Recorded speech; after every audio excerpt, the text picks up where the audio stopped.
Hello everyone, welcome to Sai generation. आज का video previous जो 1000 MCQ ऑफ CDP 1000 CDP का जो MCQ है उसका थर्ड पार्ट है। अगर आपने प्रीवियस वीडियोस नहीं देखा है तो उन वीडियोस को देख लीजिए।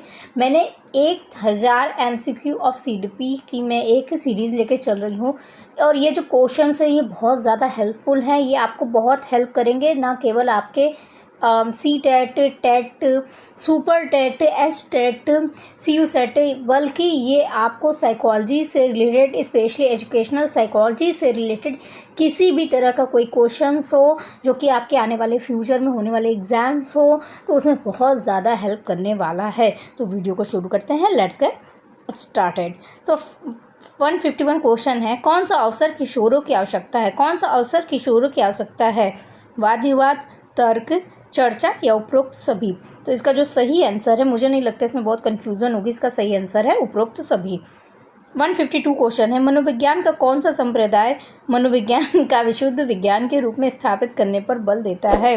संज्ञानवाद, व्यवहारवाद, गेस्टाल्टवाद या निमृतवाद? देखिए, विशुद्ध विज्ञान के रूप में स्थापित करने पर बल देता है कि मतलब कि ये पूर्ण रूप से साइंस है। व्यवहारवाद जो है ये इसका सही आंसर व्यवहारवाद होगा। इसका सही आंसर व्यवहारवाद इसलिए होगा क्योंकि बिहेवियरिज्म जो है वो कहता है कि हर कारण के पीछे, हर व्यवहार के पीछे कोई ना कोई कारण होता है। तो इसलिए, और साइंस भी यही कहता है कि हर व्यवहार के पीछे जो कुछ भी घटना हमारे आसपास घटित हो रही है या अगल बगल जो कुछ भी घटना घटित हो रही है उस घटना के पीछे कोई ना कोई कारण होता है। इसलिए ही ये जो व्यवहारवाद है इसका आंसर व्यवहारवाद होगा। अब 153 क्वेश्चन की तरफ आते हैं। किशोरों के साथ कार्य करते समय, विशेष रूप से असमायोजित किशोरों के साथ ये थोड़ा सा यहाँ पे छुप गया, एक मिनट।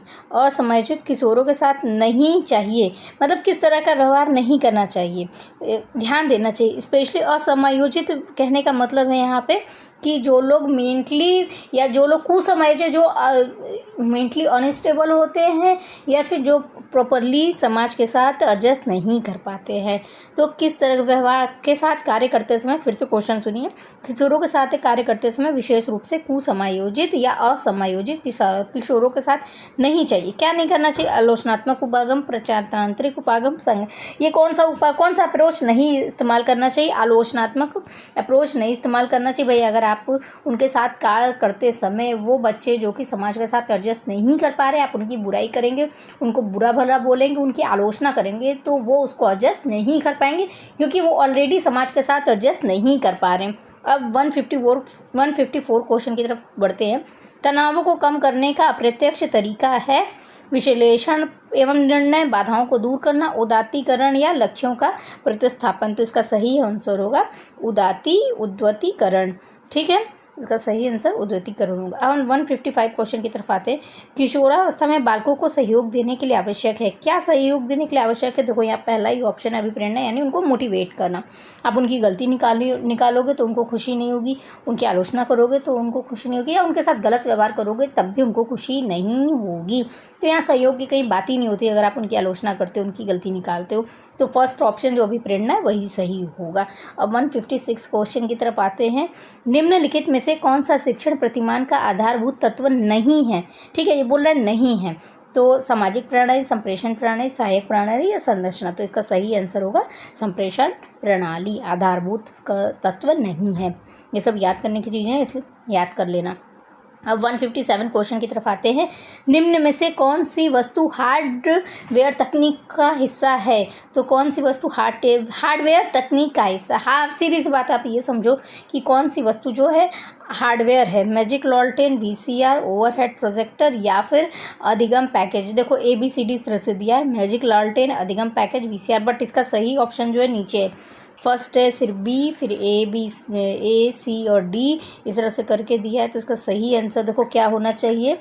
मैजिक लालटेन है। देखो देखने में लग रहा है कि हार्डवेयर क्या है, मैजिक लालटेन है। अधिगम पैकेज तो कहीं से नहीं है, वीसीआर होता है, ओवरहेड प्रोजेक्टर है, तो सही आंसर सेकंड होगा। ठीक है, अब निर्देशन दिया जाना चाहिए। निर्देशन कब दिया जाना चाहिए, गाइडेंस कब करना चाहिए, समस्या होने पर, विद्यालय जीवन में, विषय चयन के समय, आजीवन। तो भाई आजीवन मतलब हमेशा किसी न किसी तरह की गाइडेंस की ज़रूरत बच्चों को होती है, यहाँ तक कि बड़े लोगों को भी होती है। तो इसका सही आंसर क्या होगा, आजीवन। 159 क्वेश्चन की तरफ आते हैं। निम्नलिखित में से कौन सा कारक सीखने के अंतर्दृष्टि सिद्धांत को प्रभावित करने वाला नहीं है। देखो व्यक्तित्व का सिद्धांत जो है इसका सही ऑप्शन सेकंड है, व्यक्तित्व। अब से 160 क्वेश्चन की तरफ आते हैं। देखो मैं 160 बोल रही हूँ तो समझ जाना 160 बोल रही हूँ। निम्नलिखित में से किस शिक्षा तकनीक 3 कहा जाता है। देखो 3 कहा है। शिक्षण मशीन, मुझे ये नहीं लगता है। शिक्षण व्यू रचना, मुझे ये भी नहीं लगता है। प्रणाली विश्लेषण, सही आंसर यही होगा, थर्ड। ठीक है, अब बात करते हैं 161 क्वेश्चन की। रॉबर्ट एम गेने के अनुसार निम्न में से कौन सा अधिगम का प्रकार नहीं है। देखो यहाँ कह रहा है कौन सा अधिगम का प्रकार नहीं है। संकेत अधिगम बिल्कुल अधिगम का प्रकार होता है। श्रृंखला अधिगम, शाब्दिक साचार्य, इनसाइट लर्निंग। देखो अधिगम, इनसाइट लर्निंग अधिगम का प्रकार नहीं होता है, तो इसका सही ये नहीं होता है, तो इसका सही आंसर क्या होना चाहिए, इसका सही आंसर फर्स्ट ऑप्शन होना चाहिए। 162 क्वेश्चन की तरफ आते हैं। शिक्षा मनोविज्ञान का केंद्र है बालक, शिक्षक, शिक्षण विधि, पाठ्यक्रम। तो इसका सही आंसर होगा फर्स्ट, बालक। जैसा कि मैंने हमेशा से कहा है कि शिक्षा मनोविज्ञान का जो केंद्र बिंदु होता है वो बालक होता है। अब 163 क्वेश्चन की तरफ आते हैं। आंतरिक मानसिक दशा जो किसी व्यवहार का आरंभ करने तथा बनाए रखने को प्रवृत्त करती है। इसका एक आंतरिक मानसिक दशा जो किसी व्यवहार को आरंभ करने तथा बनाए रखने को की प्रवृत्ति करती है। एक देखो हमेशा याद रखना, मोटिवेशन जो होता है इंटरनल स्टेट होता है जो व्यवहार को न केवल शुरू करता है, जैसे यहाँ पे आरंभ लिखा है, बल्कि व्यवहार को स्ट्रेंथन भी करता है ताकि आदमी गोल डायरेक्टेड बिहेवियर करके अपने गोल को अचीव कर सके। इसलिए यहाँ पे अभिप्रेरणा सही आंसर होगा। अब 164 क्वेश्चन की तरफ आते हैं। किस अवस्था में स्वसम्मान की भावना सबसे अधिक पाई जाती है। देखो ये सीधा सा है कि ऐसा जो ये है किशोरावस्था। शैशवावस्था में बच्चों को कुछ भी ज्ञान नहीं होता है, बाल्यावस्था का कोई लेना देना नहीं। वयस्कावस्था में स्वसम्मान हो सकता है, बट पर्सन इतना ज़्यादा मेच्योर हो जाता है कि वो चीज़ें थोड़ी सी चेंज हो जाती, तो सही आंसर थर्ड ऑप्शन ही होगा। किशोरावस्था में बच्चे ज़्यादा एग्रेसिव होते हैं, किसी भी चीज़ को अचीव करने के लिए बहुत ज़्यादा एक्साइटेड होते हैं, उनके अंदर सेल्फ जो सम्मान जो आप कहते हैं सेल्फ रिस्पेक्ट बहुत ज़्यादा होती है, तो सही आंसर थर्ड होगा किशोरावस्था। 165 क्वेश्चन की तरफ आते हैं। निम्नलिखित के अनुसार निम्न में से कौन सा कथन गलत है। देखो गलत कथन की बात हो रही है। अधिगमकर्ता ज्ञान का सृजन, ये बिल्कुल सही है ऑप्शन है। ज्ञान के हस्तांतरण का उत्तरदायित्व शिक्षक का, नहीं भाई ऐसा नहीं है। बच्चे दो टू वे कम्युनिकेशन होता है, टीचर सिखाता है, बच्चे सीखते हैं, तो इसका सही आंसर सेकंड होगा। अब 165 क्वेश्चन की तरफ कंप्लीट हो गया। 166 क्वेश्चन की तरफ आते हैं। छात्रों की निष्पत्ति मतलब होता है परफॉर्मेंस। ठीक है, निष्पत्ति मतलब क्या होता है, परफॉर्मेंस। ठीक है, अब यहाँ पे आगे जगह नहीं है तो मैं आधा लिख देती हूँ। डिफेंड निर्भर करती है जाति बुद्धि, भाई ये तो बिल्कुल नहीं है। स्व यही वाला है, ये शायद क्वेश्चन रिपीट हो रहा है, सेकंड ऑप्शन है। ठीक है, सेकंड ऑप्शन ही सही होगा। 167 क्वेश्चन की तरफ आते हैं। मानसिक स्वास्थ्य के संप्रति की पूर्ण जानकारी एक शिक्षक को योग्य बनाती है, योग्य बनाती है। क्या, क्यों योग्य बनाती है। अन्य विद्यार्थियों से अंतःक्रिया में, बिल्कुल सही बात है। अन्य विद्यार्थियों से अंतःक्रिया में क्यों योग्य बनाएगी। उपयुक्त शिक्षण, ये भी ठीक है, उपयुक्त, ये देखो सही लग रहा है थोड़ा थोड़ा। देखो अवांछित व्यवहार को देखो ये सही इसलिए है क्योंकि यहाँ पे बोल रहा है कि गहन सोच विकसित करने में हेल्प करता है, तो सही आंसर होगा थर्ड ऑप्शन। 168 क्वेश्चन की तरफ आते हैं। सहयोगी शिक्षण प्रतिमान की एक महत्वपूर्ण विशेषता है, तो क्या महत्वपूर्ण विशेषता है। विद्यार्थी अंतः पारस्परिक मतलब इंट्रैक्शन के थ्रू, ठीक है, विद्यार्थी अंतः पारस्परिक द्वारा कार्य करते हैं, तो सही आंसर यही होगा फर्स्ट ऑप्शन। अब 169 क्वेश्चन की तरफ आते हैं। वो क्या कह रहा है। शिक्षक के समायोजन की प्राथमिक जिम्मेदारी होती है, किसकी होती है भैया, शिक्षक के समायोजन की बात हो रही है। मतलब टीचर कैसे अपने कॉलेज में अपने स्कूल में एडजस्ट कर पाता है। प्रधानाचार्य की किसकी जिम्मेदारी होती है भाई, प्रधानाचार्य की होती है, नहीं यहाँ पे देखो स्वयं शिक्षक की होती है, सही आंसर यही है। परिवार बच्चे को निम्न प्रकार से शिक्षा देता है।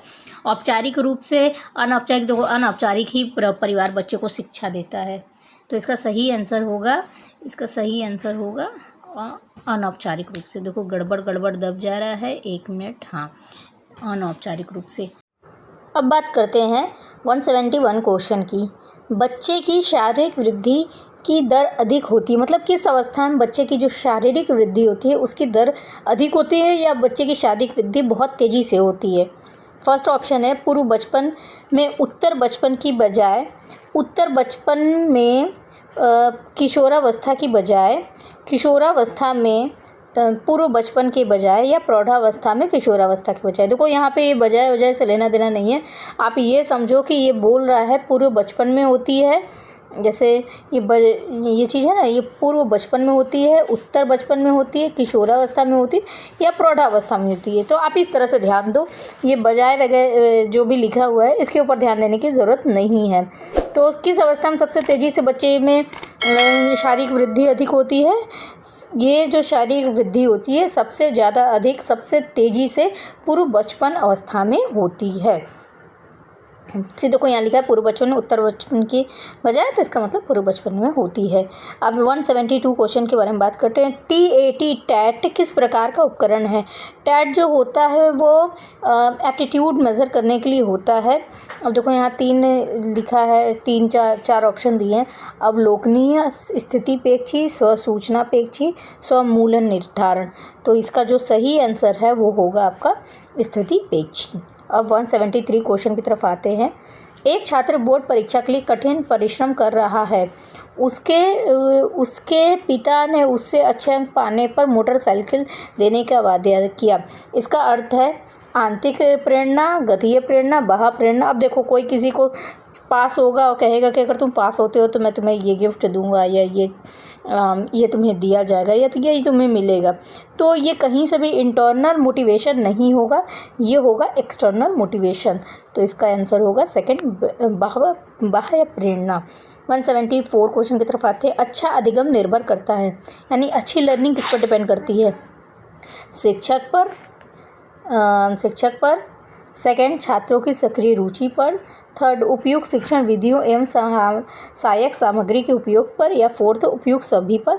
तो देखो देखने में क्या लग रहा है, उपयुक्त सभी पर। www वर्ल्ड वाइड वेब, ये मुझे बताने की ज़रूरत नहीं है, इसका 175 का ऑप्शन होगा सेकंड, वर्ल्ड वाइड वेब। संचार की प्रक्रिया में संज्ञानात्मक आंकड़ों के प्रेक्षण में मुख्य रुकावट होती है। किस चीज़ की रुकावट होती है? व्यक्तित्व की, अपेक्षा की, सामाजिक दर्जा की, या फिर कूटबंध करने की योग्यता की। तो इसका जो सही आंसर होगा वो फोर्थ ऑप्शन है, कूटबंध करने की योग्यता की। अब 177 क्वेश्चन की तरफ आते हैं। कक्षा में भावी अनुशासन के लिए अध्यापक को क्या चाहिए? छात्रों को जो चाहे करने दे, ये तो बिल्कुल ऑप्शन, ये तो हो ही नहीं सकता। छात्रों के साथ कठोर व्यवहार करें, ये भी नहीं हो सकता। बहुत ज़्यादा कठोर व्यवहार करने से क्या होते हैं, बच्चे सुनना पसंद नहीं करते हैं या बच्चे बात नहीं मानते। छात्रों को कुछ समस्या हल करने को दें, ये थोड़ा सा हो सकता है, लेकिन बहुत ज़्यादा कन्फ्यूजिंग रहेगा, तब भी बच्चे परेशान ही करेंगे या हल्ला करेंगे कि अरे ये आप क्या दे दिए, ये कैसा क्वेश्चन है, या फिर ये क्वेश्चन सॉल्व नहीं हो रहा, तब भी ओवरऑल परेशान ही करने वाले हैं। अब यहाँ पे फोर्थ ऑप्शन है, उनसे नरमी व दृढ़ता के व्यवहार करें। देखो यहाँ उनसे नरमी व दृढ़ता से व्यवहार करने का मतलब है कि उनको ये समझाएं कि क्या गलत है, और दृढ़ता मतलब कि चीज़ों को ज़रा सीरियसली बोले, थोड़ा सा कड़े तरीके से बोले कि बच्चे उसको सीरियस लें। तो यही कह रहा है, इसका सही आंसर होगा फोर्थ ऑप्शन, उनसे नरमी व दृढ़ता से व्यवहार करें। फ्राइड के अनुसार मन की संरचना की सही कोटि है। देखो भाई, ईगो सुपर ईगो होता है, अति अहम, इदम अहम, अति अहम, यही लिखा है। तो इदम मतलब होता है इड, अहम मतलब होता है ईगो, एंड अति अहम मतलब होता है सुपर ईगो। अब हम लोग 179 क्वेश्चन की तरफ आते हैं। श्रृंखला अधिगम संबंधित है। देखो गेने से श्रृंखला अधिगम संबंधित है, मैं ये बता देती हूँ। इसका सही आंसर सेकंड होगा, सेकंड ऑप्शन होगा। 180 क्वेश्चन की तरफ आते हैं। आत्मसंप्रेषण को कहते हैं, क्या कहते हैं? आत्मसंप्रेषण को, सेल्फ कम्युनिकेशन को क्या कहते हैं? संगठनात्मक संप्रेषण, अंतःवैयक्तिक संप्रेषण, अफवाह संप्रेषण, या अतः व्यक्ति संप्रेषण। अंतः नहीं लिखा है, अतः व्यक्ति संप्रेषण, और यहाँ अंतःवैयक्तिक संप्रेषण लिखा है थर्ड ऑप्शन में। ये जो लिखा है ना, ये लिखा है अंतःवैयक्तिक संप्रेषण, और यहाँ लिखा है अंतः वैक्तिक संप्रेषण। तो इसका जो सही आंसर है वो 4th है। ठीक है, अब 181 क्वेश्चन की तरफ आते हैं। DNS पद का तात्पर्य है डिफेंस न्यूक्लियर सिस्टम, नहीं, देखो फर्स्ट वाला आ जाते हैं, डोमेन नेम सिस्टम होगा। डाउनलोडेबल न्यू सॉफ्टवेयर बिल्कुल नहीं होगा, डिफेंस न्यूक्लियर सिस्टम भी नहीं होगा, ये भी नहीं होगा। तो इसका सही आंसर क्या है? Domain name system. अब 182 क्वेश्चन की तरफ आते हैं। बच्चे अपने पर्यावरण वातावरण के साथ संबंध बनाते हुए अपनी समझ का विकास कर लेते हैं। यह कथन किसका है भाई? यह कथन देखो, इस तरह के जो आंसर हैं ये मतलब स्टेटमेंट वाले, मैंने हमेशा कहा है ये याद रखने की चीज़ होती है। तो इसका सही आंसर है पियाजे का। ये जो कथन है ये पियाजे का है। क्यों पियाजे का है? क्योंकि पियाजे ने बच्चों का जो अडाप्टेशन और एसिमिलेशन, एक्मोडेशन और अडाप्टेशन का जो टर्म दिया था, उसका मेन पर्पस, उसका मेन पॉइंट ही यही था कि बच्चे अपने पर्यावरण के साथ समायोजन करते हैं। अब हम लोग 183 क्वेश्चन की तरफ आते हैं। निम्न में से कौन सा सही नहीं है? मानसिक आयु सही नहीं है, देखो कह रहा है मानसिक आयु बिल्कुल सही होता है। दंत आयु मतलब दांत निकलने की उम्र होती है। कंकाल आयु भी होता है कि उसके बाद जो हमारा जो स्केलेटन होता है वो पत्थर का होने लगता है, या वो वेस्ट डिस्पोज होने लगता है, मतलब वेस्ट होने जो डिस्पोज सही शब्द है, तो डिस्पोज होने लगता है। तो सामाजिक आयु किसी चीज़ की भी नहीं होती है। बच्चा जब जन्म लेता है उसी समय से उसका सामाजिकरण शुरू हो जाता है। तो जो इसका सही आंसर होगा वो सही नहीं है, सामाजिक आयु सही नहीं है। ठीक है, 184 क्वेश्चन की तरफ आते हैं। संज्ञानात्मक विकास पर व्यवस्थित कार्य करने वाला वैज्ञानिक था। संज्ञानात्मक विकास यानी कॉग्निटिव डेवलपमेंट पर सबसे सही तरीके से काम करने वाले जो साइकोलॉजिस्ट थे वो जीन पियाजे थे। 185 क्वेश्चन की तरफ आते हैं। एक बच्चे को लाल गुलाब का कांटा चुभ गया जिससे उसे काफ़ी चोट पहुंची। आगे चलकर वह लाल पोशाक या लाल किसी भी चीज़ को देख करके डरने लगा। ये उदाहरण है उद्दीपक जनरलाइजेशन, सामान्यीकरण, स्टिमुलस जनरलाइजेशन का। मतलब कि देखो उसको लाल रंग से क्या हो गया, वो जनरलाइज हो गया रेड कलर के प्रति, कि उसको ये दिमाग में हो गया कि ये लाल रंग खतरनाक होता है और मुझे इससे बच के रहना है। तो यहाँ पे रेड कलर का क्या हो गया, जनरलाइजेशन हो गया, उद्दीपक सामान्यीकरण हो गया। 186 का है पियाजे द्वारा प्रयुक्त न किया गया नाम खोजे। तो ये कह रहा है पियाजे ने, जैसे मैंने बोला, इस एसिमिलेशन, एक्मोडेशन और एडजस्टमेंट, अडाप्टेशन, ये तीनों ही पियाजे ने कहा है। आत्मीकरण, संगठन, स्कीमा, ये तीनों ऑप्शन जो दिया गया है 186 में, आप ये देखिए, ये तीनों पियाजे ने प्रपोज किया है। बट उद्वतीकरण पियाजे ने प्रपोज नहीं किया। तो इसका जो सही आंसर होगा वो 4th होगा। अब बात करते हैं 187 क्वेश्चन की, जिसमें कहा जा रहा है जॉर्ज स्टेनले हॉल ने किशोरावस्था को कैसी अवस्था कहा है। ये जो क्वेश्चन है ये कई बार रिपीट करके पूछा है और अब तक मुझे लगता है आपके दिमाग में आ गया होगा कि जॉर्ज स्टेनले हॉल ने किशोरावस्था को तूफानी एवं तनावपूर्ण अवस्था कहा है। अब 188 क्वेश्चन की तरफ आते हैं। अध्ययन का उच्चतम स्तर कौन सा है? श्रृंखला अधिगम, समस्या समाधान अधिगम, उद्दीपक अनुक्रिया अधिगम या अनुकूलित प्रतिवर्त अधिगम। देखो श्रृंखला अधिगम ये याद करना है, समस्या समाधान देखो सबसे उच्च स्तर का ही मतलब ये होता है कि आप अब प्रॉब्लम सॉल्विंग के लायक हो गए हैं, अब आप प्रॉब्लम को सॉल्व कर सकते हैं। तो ये जो सही आंसर होगा ये यही होगा, समस्या समाधान अधिगम। ठीक है, अब नैतिक मूल्यों का विकास किया जा सकता है यदि अध्यापक बार बार मूल्यों की बात करे, स्वयं उन पर आचरण करे, महान व्यक्तियों की कहानियाँ सुनाए, देवी देवताओं की बातें करे। देखो ये नहीं है, बार बार मूल्यों की बात करने से नैतिक मूल्यों का विकास नहीं होता है, स्वयं उन पर आचरण करने से बिल्कुल नैतिक मूल्यों का विकास होगा। बच्चे देख करके सीखते हैं, ऑब्जर्वेशनल लर्निंग होती है। तो इसका जो सही ऑप्शन है, सही आंसर क्या है, स्वयं उन पर आचरण करें। 190 क्वेश्चन की तरफ आते हैं। स्किनर के अनुसार बच्चों में भाषा का विकास निम्नलिखित का परिणाम होता है। व्याकरण में प्रशिक्षण नहीं भाई, देखो छोटे बच्चे व्याकरण में उतना प्रशिक्षण वगैरह ले नहीं पाते हैं। तो ये तो ऑप्शन नहीं होगा। अब सेकंड है अनुकरण एंड पुनर्बलन, ये बिल्कुल उनकी थ्योरी में उन्होंने इसको प्रपोज किया रहा। अंतर्जात योग्यता है एंड परिपक्वन, ये दोनों ही ऑप्शन नहीं है। इसका सही आंसर क्या है? इसका सही आंसर है अनुकरण तथा पुनर्बलन। 191 क्वेश्चन की तरफ आते हैं। किसी कार्य को करने की विशिष्ट क्षमता को क्या कहा जाता है? अभिवृत्ति, एप्टीट्यूड, अभिरुचि, इंटरेस्ट, अभियोग्यता, मतलब एबिलिटी या फिर अभिधारण, ये सब नहीं होगा। इसका सही आंसर क्या है? एबिलिटी। ठीक है, ये याद रखिएगा। अब 192 क्वेश्चन की तरफ आते हैं। अच्छे मानसिक स्वास्थ्य का संकेतक है, किस चीज़ का संकेतक है? भाई देखो, जो लोग का मेंटल हेल्थ अच्छा होता है वो दूसरों की आलोचनाएं नहीं करते हैं, अपनी बातों पे अड़े रहते नहीं भाई। वो चीज़ों को, वो क्या होता है, फ्लेक्सिबल होती हैं, चीज़ों को समझ करके उसके अकॉर्डिंग डिसीजन लेते हैं। दिवा सपने मतलब दिन में सपने देखते हैं, नहीं वह ऐसा नहीं है। सही आंसर क्या है? उनका अपने इमोशन पर नियंत्रण होता है, कंट्रोल होता है। ये क्वेश्चन रिपीट कर करके कई बार पूछा है, तो ये वाला जो है ना, ये इसको आप इम्पॉर्टेंट मान लो और ये पूछेगा ही। अब 193 क्वेश्चन की तरफ आते हैं। किशोरावस्था के संदर्भ में सर्वोत्तम जोड़ा कौन सा है? किशोरावस्था की बात हो रही है। जीवन दर्शन, समाज सेवा की भावना, सुसमायोजन, भाई ये बिल्कुल नहीं है। समूह का महत्व, दोहराने की प्रवृत्ति, विद्रोह की भावना। समूह का महत्व देखो उनको रहता है, दोहराने की प्रवृत्ति भी रहती है, विद्रोह की भावना भी रहती है, लेकिन ये क्यों नहीं होगा मैं ये इसलिए बताऊंगी क्योंकि तार्किक चिंतन, अमूर्त चिंतन या निर्णय शक्ति, ये जो थर्ड है ना, और आदर्शवादी, स्वसम्मान, नकल करना, देखो ये जो है ना दोहराने की प्रवृत्ति, इसके कारण ये जो थर्ड और सेकंड ऑप्शन है ये नहीं होगा। अब यहाँ पे जो है स्वसम्मान नकल करने द्वारा सीखना, ये इसके कारण ये जो है ना नहीं होगा, मतलब थर्ड फोर्थ ऑप्शन नहीं होगा। तो इसका जो सही आंसर है वो है तार्किक चिंतन, अमूर्त चिंतन और निर्णय शक्ति। याद रखिएगा, किशोरावस्था में बच्चे जो डिसीजन लेते हैं वो बहुत ज़्यादा दृढ़ होता है और वो उसके अनुसार ही डिसीजन लेते हैं, मतलब वो अपनी सामर्थ्य के अनुसार, क्षमता के साथ डिसीजन लेते हैं और वो एक बार वो जो डिसीजन ले लेते हैं उससे हटते नहीं हैं।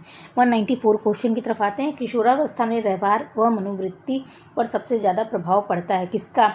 शिक्षक का, माता पिता का, संगी साथियों का या चलचित्रों का? देखो शिक्षक का भी पड़ता है, माता पिता का भी पड़ता है, संगी साथियों का भी और चलचित्रों का, बट सबसे ज़्यादा पूछ रहा है सबसे ज़्यादा प्रभाव किस चीज़ का पड़ता है? सबसे ज़्यादा प्रभाव उनकी संगति का पड़ता है। इसीलिए कहा जाता है कि किशोरावस्था में माता पिता को अपने बच्चों की संगति पर पूरा ध्यान देना चाहिए। अब बात करते हैं 195 क्वेश्चन की। किसी समुदाय में आसानी से संबंध बनाने व समायोजित होने की क्षमता कहलाती है? बौद्धिक क्षमता, आध्यात्मिक क्षमता, अभिक्षमता या सामवेगिक बुद्धि? देखो ये भैया सामवेगिक बुद्धि होती है। सामवेगिक बुद्धि का मतलब यानी कि इमोशनल इंटेलिजेंस का मतलब ही यही होता है कि अपने अगल बगल के वातावरण से समायोजन कर लेना, अपने संवेग को समझना और दूसरों के संवेगों यानी उनकी इमोशन को समझना, यही सामवेगिक बुद्धि होती है। इसीलिए इसका जो सही ऑप्शन है वो फोर्थ होगा। 196 क्वेश्चन की तरफ आते हैं। किसी कक्षा में शिक्षण के समय विद्यार्थियों की आवश्यकताओं एवं रुचियों को मस्तिष्क में रखना चाहिए? निम्नलिखित में से कौन सा आयाम इस पक्ष को ध्यान में रखता है? इसका देखो पहला ऑप्शन ही सही होगा, मनोवैज्ञानिक आयाम। ये सब तो ये देखो मनोवैज्ञानिक आयाम, दार्शनिक आयाम, मूल्यांकन आयाम या कार्यप्रणाली आयाम। तो इसका सही आंसर थर्ड नहीं होगे, सेकंड नहीं होगे, फोर्थ नहीं होगे, फर्स्ट होगा मनोवैज्ञानिक आयाम। क्यों मनोवैज्ञानिक आयाम है? मुझे लगता है अब तक आप सबको ये क्वेश्चन का आंसर समझ में आ गया होगा। अब 197 क्वेश्चन की तरफ आते हैं। निम्नलिखित में से किस में से शिक्षा मनोविज्ञान के संदर्भ में कौन सा कथन सही नहीं है? देखो यहाँ सही की बात नहीं हो रहा है, यहाँ सही नहीं की बात हो रही है। आत्मा के विज्ञान के रूप में, तर्क के विज्ञान के रूप में, मस्तिष्क के विज्ञान के रूप में या चेतना के विज्ञान के रूप में? तो देखो यहाँ पे बोल रहा है सही नहीं है, तो क्या है? मनोविज्ञान आत्मा का विज्ञान होता है, मनोविज्ञान तर्क का विज्ञान होता है, मनोविज्ञान मस्तिष्क का विज्ञान होता है या मनोविज्ञान चेतना का विज्ञान होता है? तो सही नहीं है। मनोविज्ञान आत्मा का भी विज्ञान, मनोविज्ञान को आत्मा का विज्ञान भी माना गया है, मस्तिष्क का विज्ञान माना गया और चेतना का ही मनोविज्ञान माना गया है। तो सही कौन सा नहीं है? सही नहीं है मनोविज्ञान को तर्क के विज्ञान के रूप में नहीं जाना जाता है। ये जो ऑप्शन है ये गलत है, तो इसका सही आंसर होगा फोर्थ ऑप्शन, केवल बी। 198 क्वेश्चन की तरफ आते हैं। वह प्रक्रिया जिसमें शिक्षक की उपस्थिति, विद्यार्थी की सहभागिता एवं उनकी सक्रियता में सम्मिलित होना आवश्यक नहीं है। वह प्रक्रिया जिसमें शिक्षक की ज़रूरत नहीं होती, विद्यार्थी को एक्टिवली पार्टिसिपेट करने की ज़रूरत नहीं होती है, तो इस प्रक्रिया को क्या कहते हैं? शिक्षण कहते हैं, अनुदेशन कहते हैं, प्रशिक्षण कहते हैं या प्रतिपादन कहते हैं। तो इसका सही आंसर होगा, इसको अनुदेशन कहते हैं। अनुदेशन क्यों कहते हैं, ये आज का क्वेश्चन, आपको इसको कमेंट सेक्शन में आंसर करना है। 199 क्वेश्चन की तरफ आते हैं। इस वीडियो में मैं 50 क्वेश्चंस को डिस्कस कर रही हूँ। बाकी के जो 50 क्वेश्चंस हैं वो मैं नेक्स्ट वीडियो में डिस्कस करूँगी। अगर आपको वीडियो समझ में आया हो, हेल्पफुल लगा हो, तो प्लीज़ चैनल को लाइक, शेयर और सब्सक्राइब करना मत भूलिएगा और इसको अपने फ्रेंड्स के साथ शेयर भी करिएगा। अब 199 क्वेश्चन की तरफ आते हैं। निम्न में से कौन सा शिक्षण व्यवहार नहीं है? हस्तक्षेप रहित शिक्षण, एक तंत्रात्मक शिक्षण, निदानात्मक शिक्षण या प्रजातांत्रिक शिक्षण। तो इसका सही आंसर होगा निदानात्मक यानी डायग्नोस्टिक शिक्षण यानी कि टीचिंग। 200 क्वेश्चन की तरफ आते हैं। एक सफल शिक्षक वह है जो दयालु एवं अनुशासनवादी होता है। बिल्कुल सही बात है। एक सफल शिक्षक दयालु एवं अनुशासनवादी होता है, शांत एवं प्रतिक्रियाशील होता है, सहनशील होता है, निष्क्रिय एवं सक्रिय होता है। तो इसका जो सही आंसर है वो केवल ए है। एक शिक्षक जो होता है, जैसा मैंने बताया, दयालु एवं अनुशासनवादी होता है। इस शुरुआत में ही इसके बारे में कहा गया था कि जो टीचर होता है उसको बच्चों को सरल, नरमी से और दृढ़ता के साथ समझाना चाहिए का ही अर्थ होता है। नरमी से का मतलब दयालु और अनुशासनवादी का मतलब दृढ़ता से। तो आज के वीडियो के लिए इतना ही। अब मिलेंगे नेक्स्ट वीडियो में, तो प्लीज़ चैनल को लाइक, शेयर और सब्सक्राइब करना मत भूलिएगा। टिल देन, किसी भी क्वेरीज के लिए हमें मेल करिए, कमेंट सेक्शन में जाकर के कमेंट करिए, चैनल को लाइक करिए, चैनल को सब्सक्राइब करिए और शेयर करिए। टिल देन, खुश रहिए, स्वस्थ रहिए और मस्त रहिए।